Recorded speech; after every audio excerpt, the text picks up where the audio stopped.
ঝড়ের রাতে বিশ্বজিৎ বন্দ্যোপাধ্যায় 5ই এপ্রিল 2026।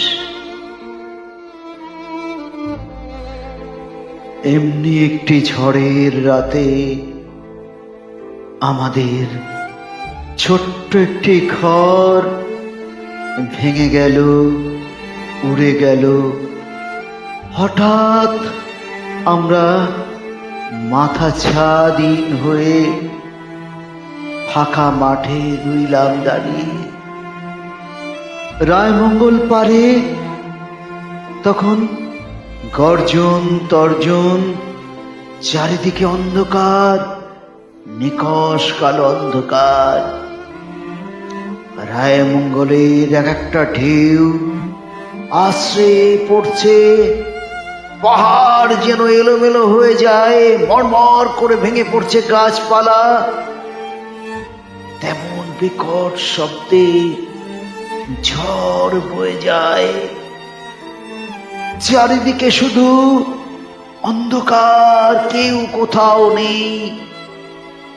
নদীর পাড়ে আমাদের ছোট্ট ছোট্ট বাড়িগুলো লন্ডভন্ড করে দিয়ে গেল ক্ষণিকের ঝড়ে।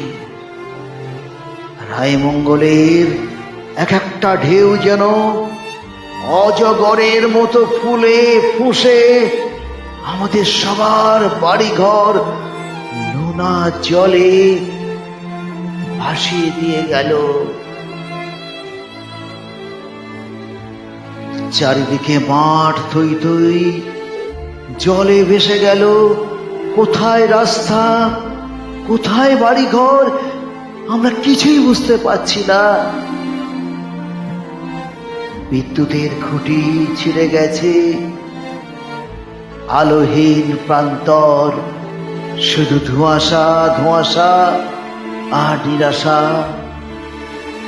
আমরা খুব গরিব মানুষ, আমাদের মাথা গোঁজার একমাত্র ঠাঁই এই ছোট ছোট বাড়িগুলি।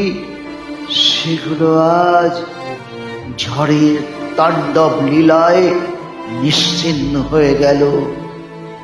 আমি জানি না আগামী সকাল আমাদের কেমন ভাবে কাটবে, তাও জানি না।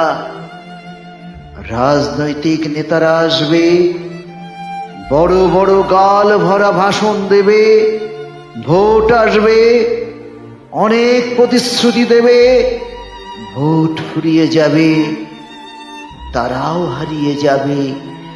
এইভাবেই চলে আসছে আমাদের সমাজ। আমরা শুধু আদিবাসী, আমরা শুধু খেটে খাওয়া মজদুর। আমাদের জীবনের মানে অতি নগণ্য, তাই তো আমরা বারবার পরীক্ষা দিই প্রকৃতির কবলে পড়ে। আমরা জানি না এরপরে আর কি আছে আমাদের জীবনে।